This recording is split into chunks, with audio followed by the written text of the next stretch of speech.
chtěl bych vás přivítat na tomhletom společném workshopu, jak vás rodičů, tak nás trenérů, který má jednoduché, ale za nás velmi palčivé a aktuální, akutní téma.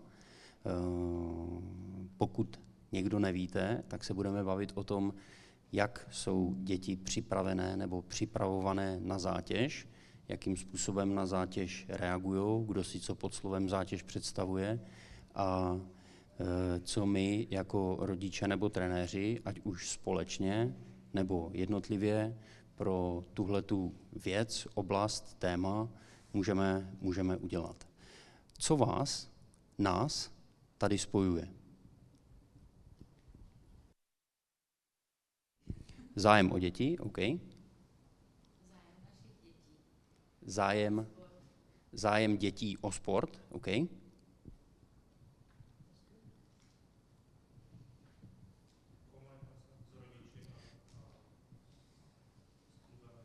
Komunikace s rodiči nebo rodičů s klubem, s kluby, dobře, OK. Prosím? Rozvoj dětí. Aha, rozvoj dětí, dobře. Co nás ještě spojuje? Jsme si udělali v pondělí odpoledne čas a jsme tady. Fotbal nás spojuje. To určitě.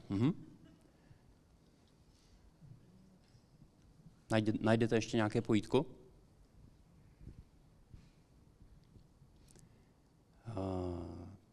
Za mě je to všechno, co jste řekli.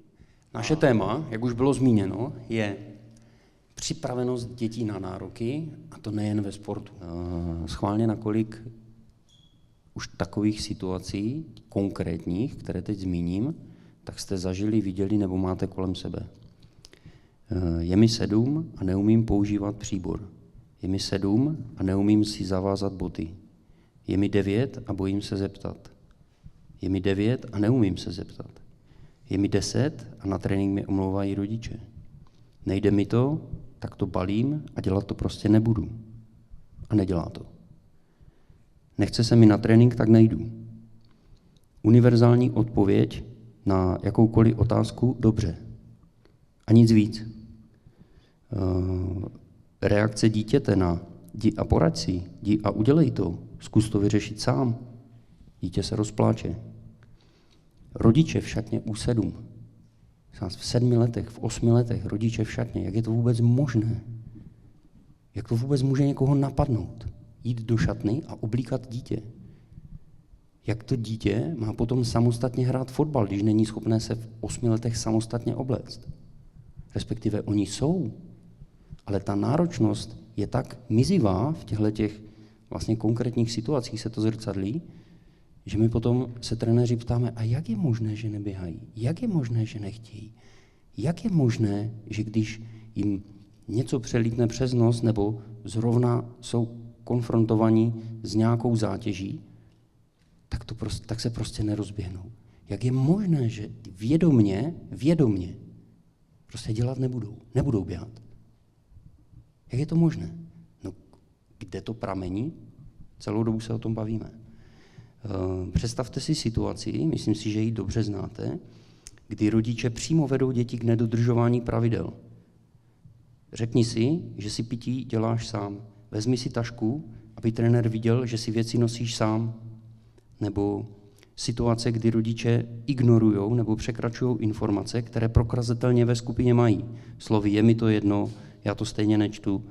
No jo, ale pokud jsou to informace, které obsahují pravidla, tak tím, jakým vzorem my jsme, to je fakt, to není názor. Rodiče jsou vzor, chování je vzor. Tak vlastně děti dělají totéž, nedodržují pravidla. Představte si situaci, kdy rodič dává peníze nebo jiné nějaké odměny za to, že dítě dává góly. Nebo nosí známky, samé jedničky, třeba na vysvědčení a dostane za to, já nevím, nějaké peníze nebo co. Představte si situaci, kdy rodiče vbíhají na hřiště při přišlápnutí nohy. Jo? A jak teatrálně prostě odnáší dítě v náruči někam pryč. neukázněnost rodičů, respektive vstupování rodičů do hry nějakými jako pokyny a briefováním dětí, co mají nebo nemají dělat. Přitom je to v pravidlech, že to dělat nemají a stejně to dělají. Bavme se, uvidíme, o tom, jak rozdílné požadavky jsou v pohledu na dítě. Trenér versus rodič. Můj syn je lepší, než ve skutečnosti očima trenéra je. Další věc, absence povinností, absence náročností doma, plus to, že mají všechno, jak ten mozek má chtít usilovat. To přece nejde, aby tam ten program v uvozovkách měl nahraný, když má všechno. Nebo situace na trénincích a je zase úplně jedno, jestli je to Dynamo nebo Dolní Lhota, to je úplně fuk. Děti jsou pod nějakým typem požadavků nebo nároků, nebo je na něco upozorníte, nebo opravíte v něčem a dítě doslova a do písmene uteče, nebo se rozbrečí a máte pocit, že se prostě zhroutí. Jo? A všechno to, co jsem řekl, tak to jsou běžné věci. Počkej, a co se stane v tuhle chvíli? Teď můžu? Já mám poslední větu, jenom to dopovím. My se vlastně všechny ty věci, které jsem zmínil, tak oni se týkají ne dovedností fotbalových, ale zralosti, nezávislosti, připravenosti na zátěž.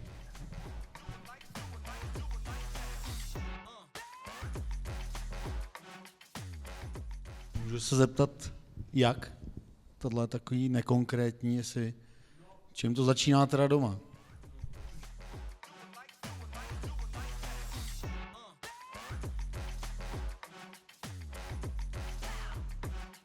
Já předám slovo některému z vás, vemte si mikrofon, kdo chcete, a co vy?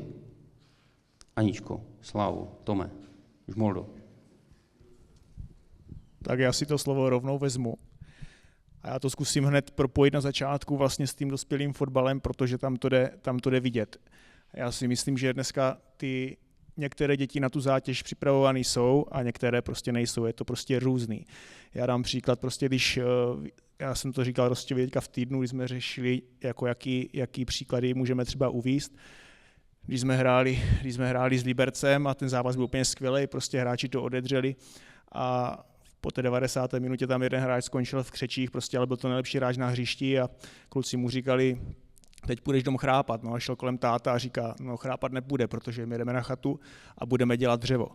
Jo, a to vlastně jako tento hráč, vlastně, kterého se to týká, tak vlastně nebyl zápas, kdyby on něco vypustil, kdyby se na něco jako vykašlal a ty hráče nechal ve štychu. Do všeho strčil nohu, do všeho šel po hlavě a vždycky odjezdil ten zápas na 100%.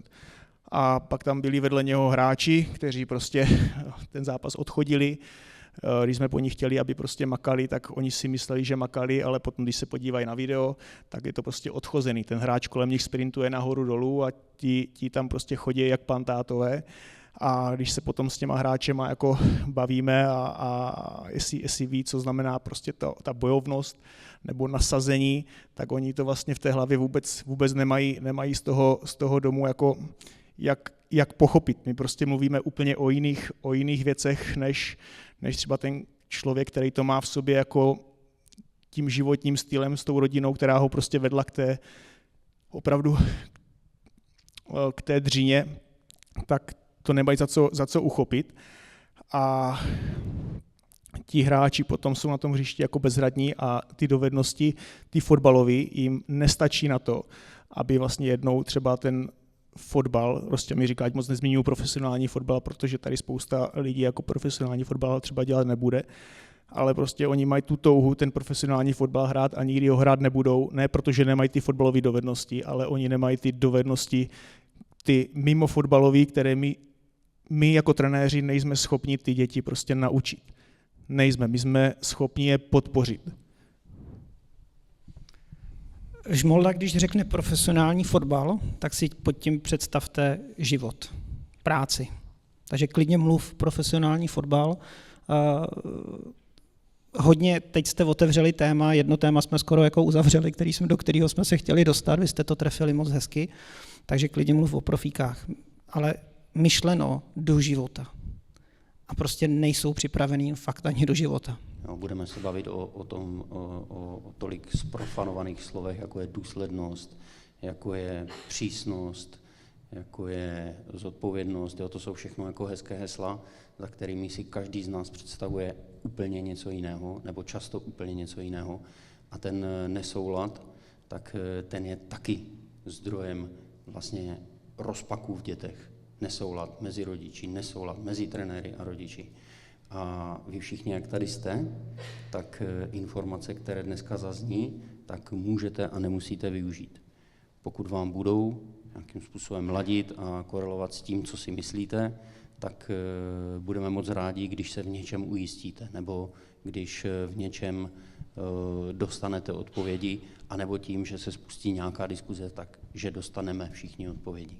Já jsem chtěl jenom navázat na to, co řekl Dušan předtím, co se zase je v těch, nebo Tomáš, těch mladších přípravkách nebo přípravkách, to je třeba omlouvání, jenom takový základ, omluvit se včas a asi kdo trénuje starší dorostence, tak se mu to možná stává, možná ne. Mně se to stává, že se mi omlouvají za hráče rodiče, že nepřijdou na trénink nebo že přijdou pozdě. A mně to přijde jako starší dorost, jo? 18, 19 a píše mi maminka, že prostě kluk dneska nepřijde, že má teplotu. Jo? Přitom jako myslím si, že ty telefony mají u sebe a to je základní věc. Základní věc je omluvit a druhá věc samostatně. Já ve starším dorostu přiznám se, že spoustu rodičů ani neznám, ani je nepotřebuju znát. Jo? Všechno řeším s nima a když tak se snažím pomáhat a i na tohle upozornit, že pakliže se mi ozve maminka, tak zdůrazním příště už sám. To je třeba něco, na co já hodně narážím v těch školkách, protože vlastně to všechno, o čem vy jste se tu bavili, že děti nejsou připravený a nejsou připravený ve škole, nejsou připravený potom, nebo naráží se na to i v tom dorosteneckém věku, tak ono to vlastně všechno začíná ještě jakoby na té mnohem nižší úrovni, ale ne ve školce, ale vlastně jako v rodinách.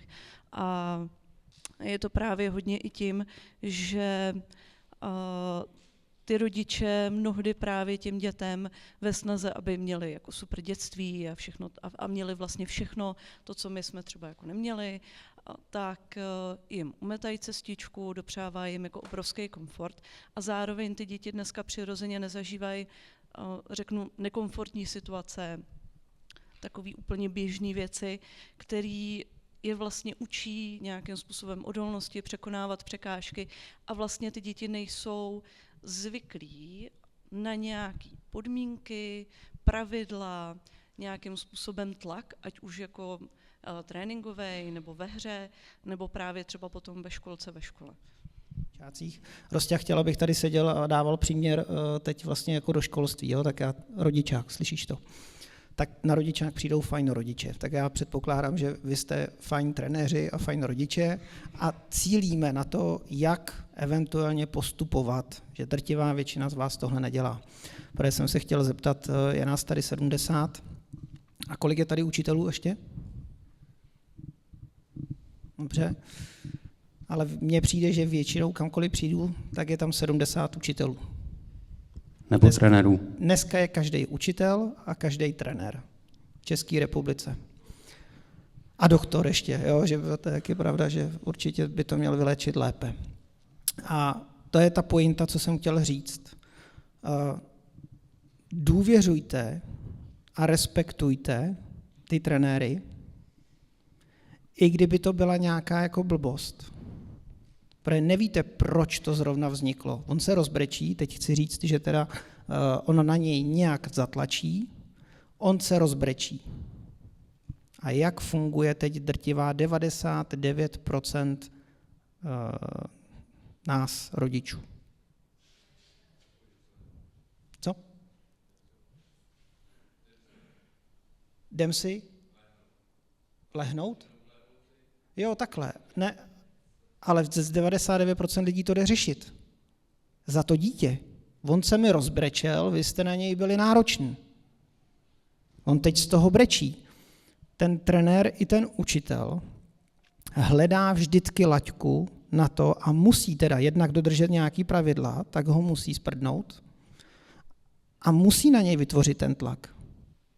a hledá a zjistí, že tenhle ten brečí, tak ví, že příští to udělá jako o něco méně, ale musí ho v tom nechat prožít. Jakmile to začnete řešit za ně, tak je to začátek konce. My včera máme turnaj na složišti, byly to děti 8-9 let. A znova je úplně jedno, že mluvím teď o Dynamu, je to úplně jedno.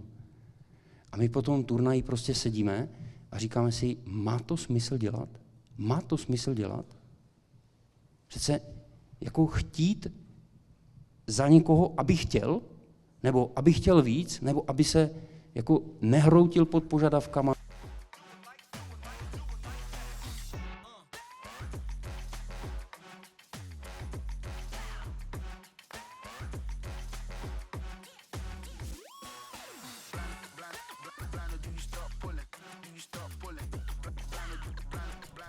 Mně to bylo nepříjemné. Protože jsem se viděl v tom, že ty chyby, já se nebojím říct, že jsem je dělal. Jako mě kdyby to někdo řekl před 17 lety, dneska je ten starší 17 letý, tak super. Takže v určitých jako věcech jsem se v tom viděl, bylo mi to nepříjemné, když jsi se zeptal. Já jsem chtěla vlastně ještě mluvit předtím o tom zachraňování v podstatě těch dětí. Když jsme se tu bavili o situacích, kdy to dítě třeba spadne, rodič tam přiběhne, zvedne ho, někam ho nese, anebo případně potom třeba to dítě zapomene si pití. U nás typicky. Já, trenérko, nemám pití, jděte se napít. Já nemám pití. Jak to, že nemáš pití? No, táta mi nedal pití. No, jak táta ti nedal pití? Tak ty jsi si nevzal pití, nezbalil jsi si pití. A ten rodič hned běží a do automatu, koupí pití, přinese flašku. A já vždycky říkám, nezachraňujte ty děti pořád ze všech situací, protože jednak to dítě prostě tu hodinu bez toho pití vydrží. To ještě nikdo jako neumřel žízní za hodinu tréninku. Ale hlavně, co jako přemýšleli jste někdy nad tím, co se to dítě učí, když ono zapomene si flašku, anebo dobře opravdu ono si ten baťoch nezbalilo, zapomene mu jí dát ten rodič, ale vlastně jako má síbali to dítě a ono to dobře ví, takže teď jako vlastně se má potkat s tím důsledkem, já tu flašku nemám a nemám pití a vlastně bych měl mít žízeň, ale ten rodič běží, přenese mu ji a to dítě zachrání. Co si z toho to dítě odnese? Super. A to je ono, ale a to je třeba zrovna v tomhle ohledu pití, ale pak je to samý, řekne, to je úplně nejjednodušší, já si neumím zavázat kaničky a rodič přijde a zaváže. Nebo koupí úplně takový to nejlepší, koupí bez tkaniček prostě boty, aby jsme se tomu úplně vyhli. Jo? A jako kolikrát největší potom jakoby snaha tyhle ty věci obejít a vlastně jako řeknu trošičku ošulit, tak vlastně jako ty děti stejně v nějakém ohledu dožene. A ty děti pak hrozně spolíhají na to, že jich se vlastně žádný důsledky nedotknou, protože v životě to nezažili, že by se jich nějaký důsledky dotknuly. Slavo? Já řeknu jenom příklad z kategorie U18-19, kdy jsme vyklízeli kabinu a já můžu říct, že můžu prodávat kopačky, věci, mám tam spoustu ručníků, kdyby někdo chtěl, tak můžu dodat. A no, ty taky, jo, různé velikosti. A těm dětem v podstatě je to úplně jedno. Tak v rámci toho ukotvení, proč tady jsme, mozek, který má všechno, neumí, není schopen usilovat. Ten, který nezažívá nepohodu, ještě jednou, já jsem tě neslyšel, promiň. Mozek, který má všechno, neumí, není schopen usilovat.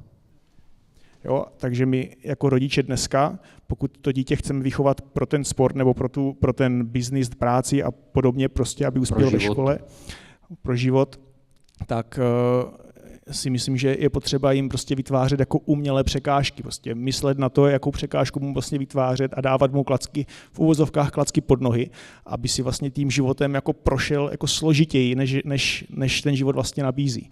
Jinak vlastně nám prostě budou dorůstat prostě lidi, co mají prostě všechno, nic nepotřebujou. Dneska se děti zeptáte, Anička, myslím, to říkala Anička, co si přejou děti na Vánoce a oni si vlastně nic nepřejou, protože oni mají všechno, oni neví, co by chtěli. Jako.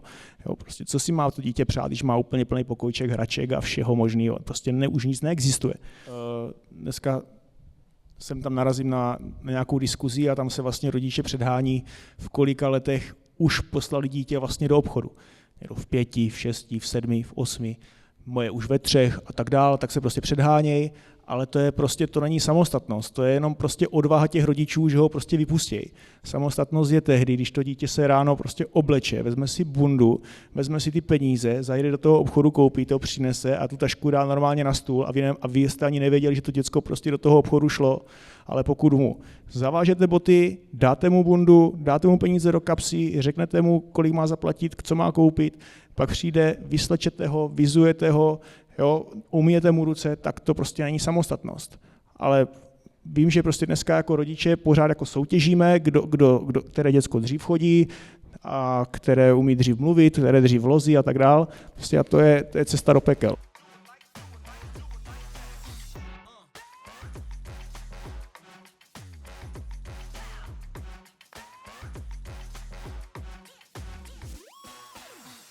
Je to vlastně shrnutí toho všeho, o čem se bavíme. A chtít vyhrát, nechtít vyhrát, no těžko může chtít vyhrát člověk, který jehož mozek moc neumí nebo není veden k tomu, aby usiloval, aby překonával překážky. Těžko může chtít vyhrát člověk, dítě nebo mozek, který vlastně nemá zvládnutý neúspěch, respektive má všechno, co chce, a neslyšelo ne, nemuselo se zasadit a zase nemuselo usilovat.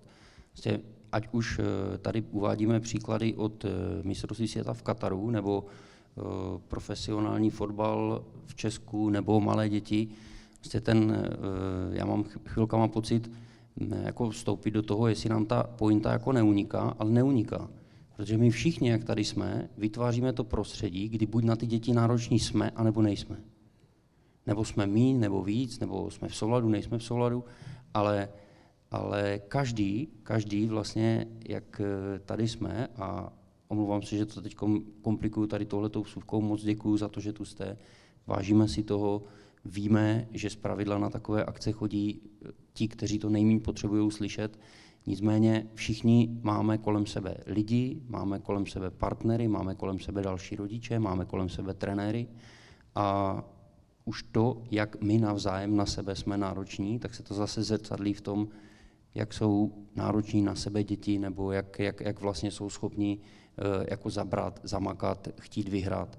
Co to znamená, že jdu na hřiště a jdu si jenom pohrát? Jdu jako do kroužku. To tak rapidně jako nabývá na intenzitě tohleto, že prostě oni tam jsou, ale nějaká chuť a emoce a touha prostě jako vzdorovat tomu, že je tam soupeř a že sám od sebe budu chtít víc. Jak mám chtít sám od sebe víc, když nejsem motivovaný z domu, jdi a udělej, jdi a poper se, jdi, udělej to sám, budu tě hodnotit za to, že sám, ne za to, jestli dobře nebo špatně.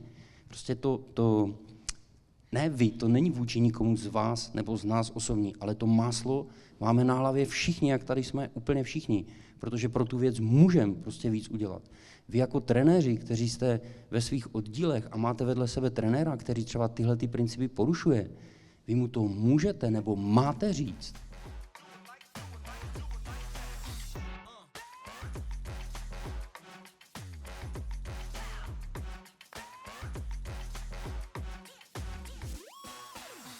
Cíl je nastavovat si cíl, být schopen si nastavovat cíl, jinými slovy za něčím jít, je jinými slovy přece chtít usilovat o něco.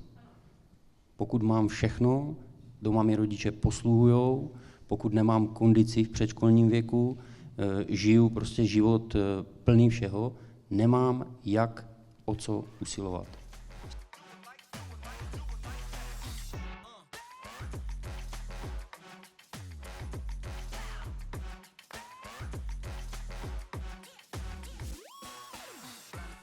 Já na to zkusím zareagovat jako trošku jinak, ale 100% pojedeme s dětma na nějaký turnaj a skončíme 12 a dostaneme diplom, medaili a ještě nějaké oblečení.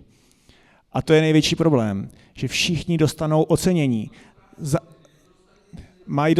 Já s tím souhlasím s váma, prostě mají to dostat prostě vítěz, druhý a třetí maximálně. A ne, že všichni dostanou za účast. Prostě byl jsi špatnej, nedostaneš. Prostě příště chceš diplom, chceš pohár, tak se snaž na tréninku víc a třeba to příště dostaneš. Hele, Já bych se ještě vrátil k té střední škole, jenom krátce. My jsme, jak David, tak já jsme na sportovním gymnáziu a v podstatě 4 roky se bavíme o sportácích, jak mají 3 a 4 a tamhle a tam je problém nějaký, ale v finále je takový, že pan ředitel přijde po maturitních zkouškách a říká, ty sportáky mám rád, oni se z ničeho nesesypou. Oni prostě bojujou, no tak to nebude 1, ale prostě nějak udělají a poradí si. Jo, takže plně souhlasím s tím, že my nemáme vychovávat jako trenéři, ale máme pomoct rodičům spolu vytvářet tu osobnost a charakter těch hráčů nebo těch lidí, protože vlastně ten hráč je až to druhý. Pro nás by měla být ten člověk, osobnost prostě a vychovat nebo spolu vychovat, spolu směřovat k tomu, aby byli dobrýma lidma. Když se neprosadí ve fotbale, tak se prosadí v něčem jiným.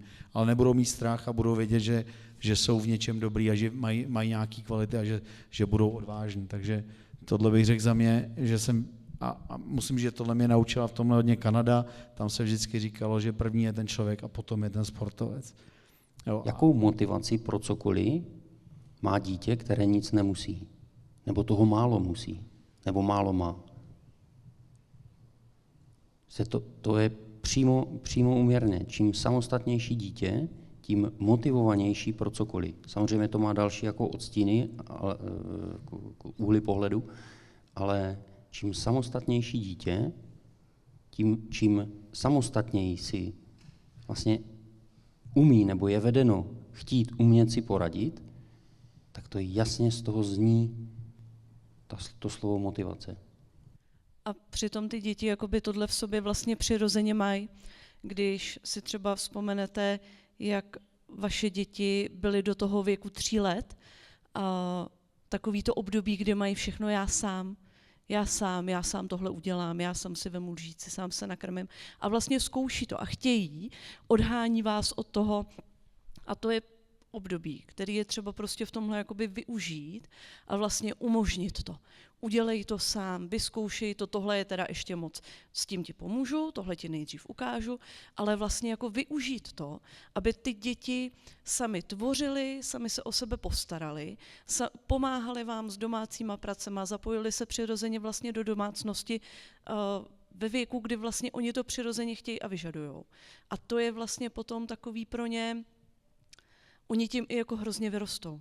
Tím, že vlastně něco umí, něco dokážou, něco, čím se potom třeba můžou pochlubit, tak to je vlastně hrozně jakoby formuje.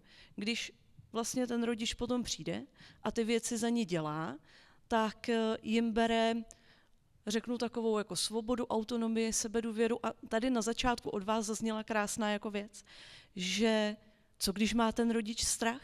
A já jsem na to chtěla reagovat hned, ale pak se to dostalo v diskuzi úplně jinam, ale teď se k tomu jako vracíme. No když má ten rodič strach, tak to dítě ví vždycky to dítě to prostě, i když to ten rodič neřekne, tak to dítě to cítí. Jo? A vlastně jakoby na jednu stranu ho to svazuje a utváří to i jeho, řeknu, sebedůvěru, hodnocení vlastně sebe sama. A to, jak ty rodiče vidí to dítě, tak ono se do určitého věku vidí samo sebe tak, jak ho vidí rodiče, protože se neumí hodnotit, nemá jakoby v podstatě jak. Takže když rodič řekne, no tohle nemůžeš, to je nebezpečný, nebo má strach z toho, že půjde do školky, jak on to tam zvládne, budou tam na něj hodný, tak to dítě má vlastně strach do té školky jít, protože ten rodič se toho obává. A to dítě neví, do čeho jde, ale ten rodič to ví a má strach, takže já bych se vlastně měl taky bát. A to si myslím, že je hrozně jako důležitý si uvědomit, že vlastně těm dětem je někdy třeba dát víc té důvěry a vlastně říct jim, já ti věřím a provést je tím, než je od toho vlastně zase jako řeknu chránit a balit je do té folie a i je třeba chránit od těch nepříjemných pocitů. No jo, ale my na to nemáme čas, víš. Dělej. Ukaž, já tě v obleču chvátáme. Šup. Je to tak. Já ty, než sama to to uděláš, znám jako rodič, to je neuvěřitelně náročný. Tak to udělám já, ale ta samá paralela je v tréninku. Když se vás zeptám, kdo by byl ochoten klidně oželet celý trénink, Oproti tomu, že něco nedotáhli, nevím, v kabině nebylo uklizeno a nechali byste je trénovat, teda ne trénovat, ale uklízet.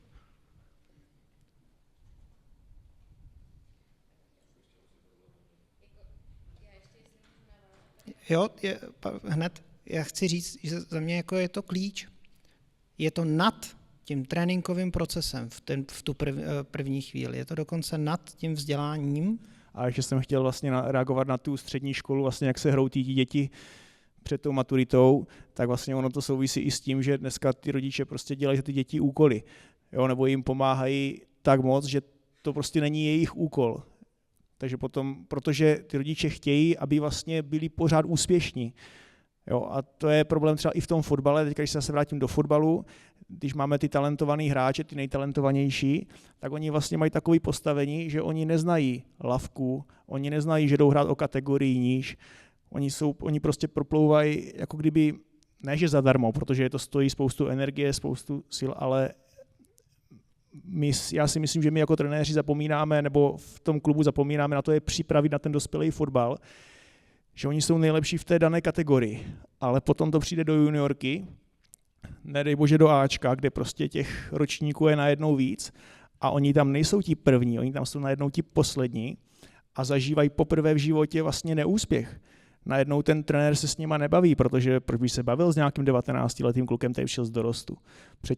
Předtím se to kolem něho točil svět, najednou se ten svět kolem něho netočí, najednou prostě není nominovaný do zápasu, najednou jde hrát za Bčko. Prostě a ten hráč to mnohdy to nezvládne, protože na to není připravený. Ale on za to nemůže, protože jsme ho na to jako nikdo nepřipravili v tom životě.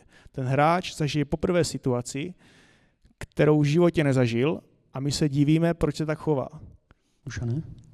Jenom doufám, že tě teď nezaskočím tou otázkou, ale co se z toho dá převzít pro ne dospělé, ale pro děti a pro přístupy k ním?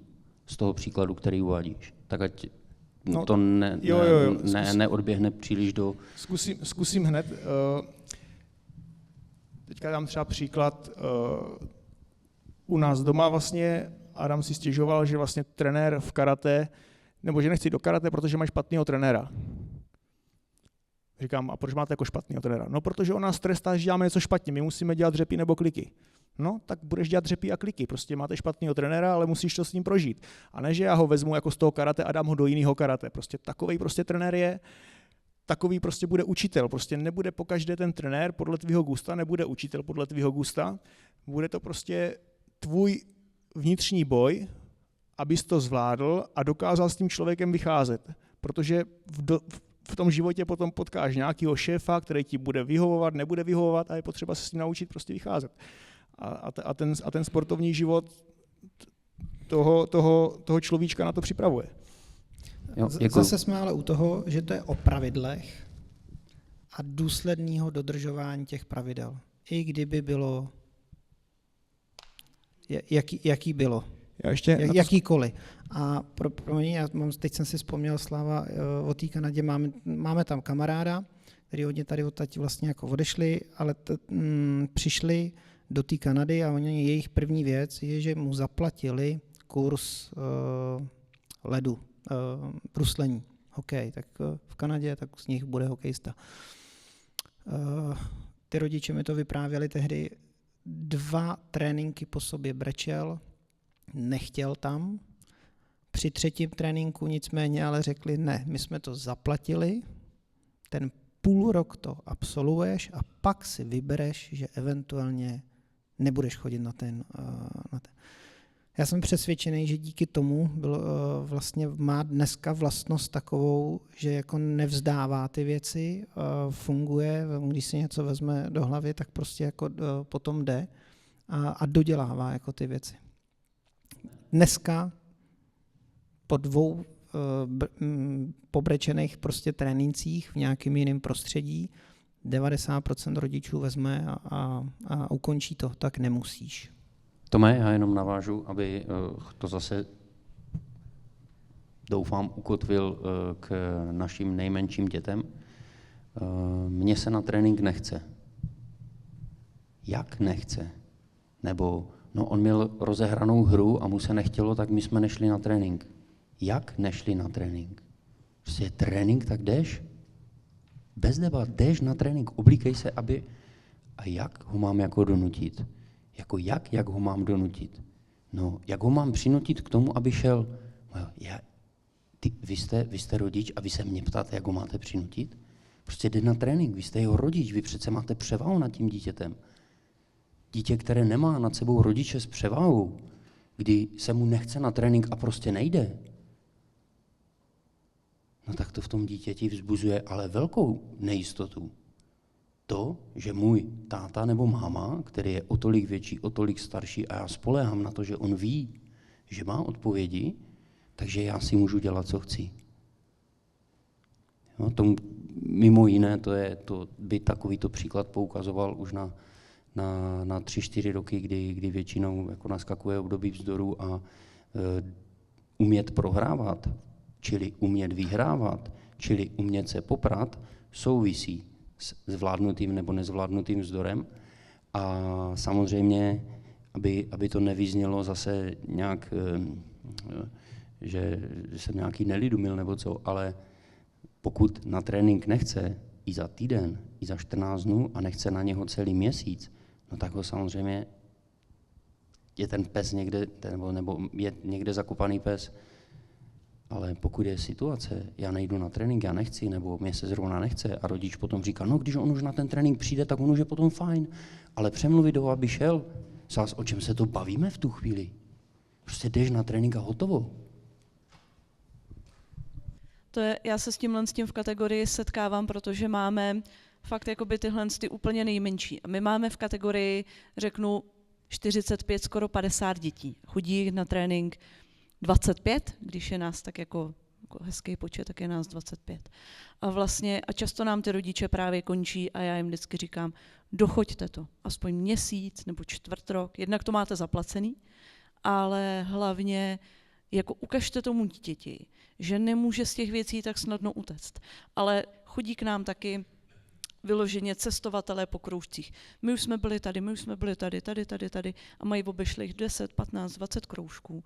A vlastně tomu dítěti zase ukazují, že v momentě, kdy je tam diskomfort, jsou tam nějaký nároky, nebo je něco, co se vlastně, mně se to nechce dělat, tady jsou pravidla, nebo tato činnost mě nebaví, já to dělat nebudu, a ten rodič mu umožní z toho utéct, tak to dítě bude nešťastný, protože ze školy neuteče, z práce potom vlastně taky, no, taky uteče. Taky uteče.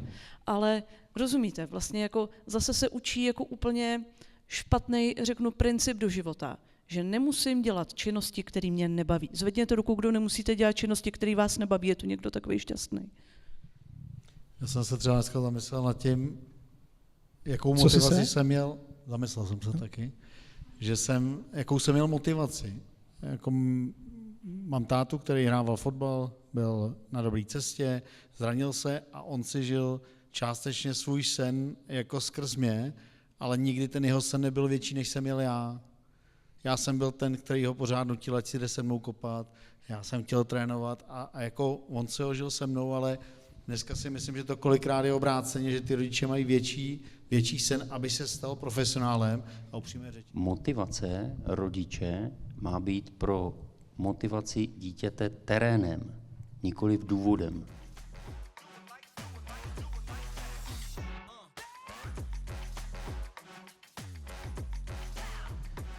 Děkuju. Neznamená to, že je nabádáte k tomu, aby se mydlili do krve, ale práce znamená pošťuchovat se. Práce znamená diskutovat spolu, protože perete se argumentačně, že jo? Učíte se vyjednávat. Práce znamená, zejména třeba sourozenci, nechej ho, když je mladší. Ne, naopak. Jsi mladší, tak se s tím starším domluv.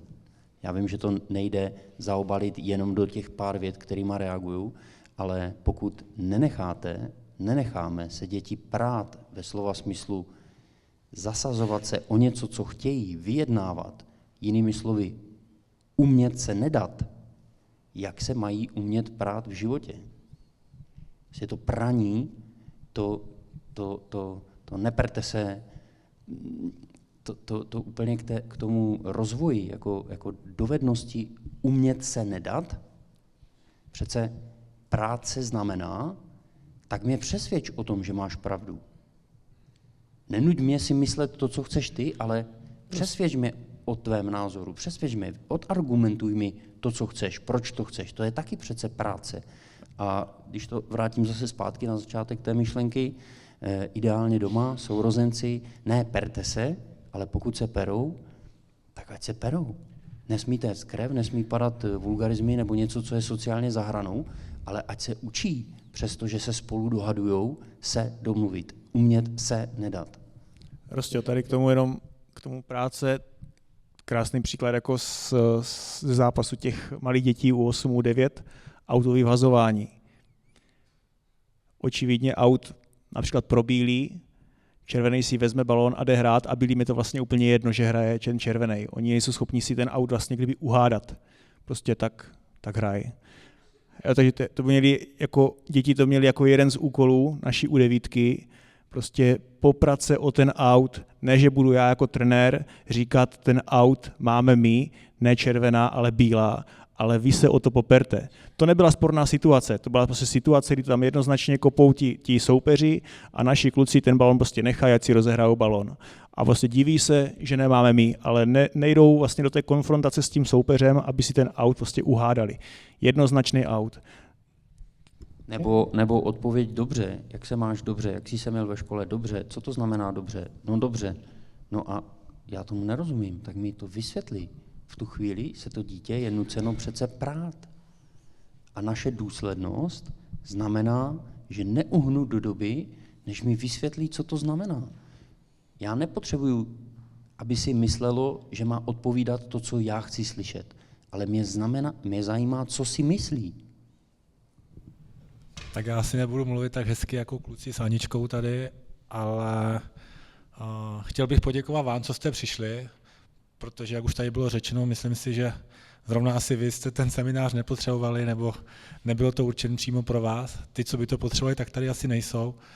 A pak bych chtěl poděkovat Márovi tady s klukama a s Aničkou, že to zorganizovali, protože já přímě jsem se toho trošku obával, co já bych tady mohl asi říkat, ale bylo to hrozně zajímavé a díky i vám, že se těm dětem takhle věnujete a že se chcete zlepšovat pro ty děti a za mě to bylo skvělé a třeba jak tam říkala paní, že ta dcera má ten menší zápal, ale to vůbec nevadí, tak proto je tu těch klubů víc a nikdo se tomu třeba bude věnovat vrcholově a nikdo jen tak jako kroužek, ale proto je ta škála těch klubů tak a je super, že vaše dcera sportuje, i když má třeba menší zápal, než si myslíte. No.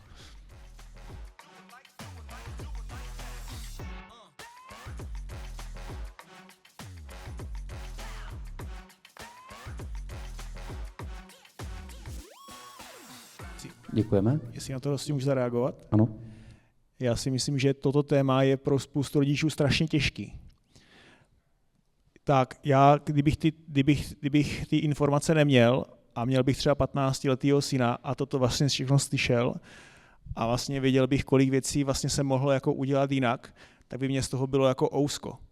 Jo? A to si myslím, že pro ty rodiče může být jako těžký, jako to jako potom přelouskat a smekám teda před váma, že to takhle jako dokážete pobrat, zamyslet se a vlastně v tu chvíli si vzít pro sebe v úvodovkách, teďka to řeknu možná škaredě, ale jak kdyby zachránit ještě prostě s nějakýma prostě krokama, aby to dítě prostě mělo další šanci pro ten rozvoj, pro ten růst. Ale pokud by se tenhle jako seminář povedlo zúročit v pár případech v životě některých, třeba jak tady jsme, v to, že jako překročí sebe nebo udělají něco odvážného, nebo ve finále postaví se něčemu, nebo zastanou se jakoby těch dětí. Ty děti se rodí furt stejné. Pokud by se z části, malinké části, podařilo prostě vyprovokovat jako jakékoliv činnosti ve prospěch prostě těch principů dětí a toho té odvahy a toho spevnit je trošku, tak by to bylo fajn. Když se zakládala klubová akademie, tak cíl toho byl, že v těch regionech dělá osvětovou činnost. Myslím si, že Jihočeši to vzali a vím to, protože s nima pořád nějak v kontaktu jsem s těmi ostatními za pravej konec. Je to i Bennyho zásluha, protože vlastně veškerá tahleta činnost je pro ně zdarma a vytváří to pro ty partnerské kluby dál. což za to fakt děkuju, že jste to takhle uchopili, držíte tu myšlenku, která byla na začátku. Tak moc krát děkuju a vám všem příjemnou cestu domů. Dík. Děkujeme. Děkujeme. Díky.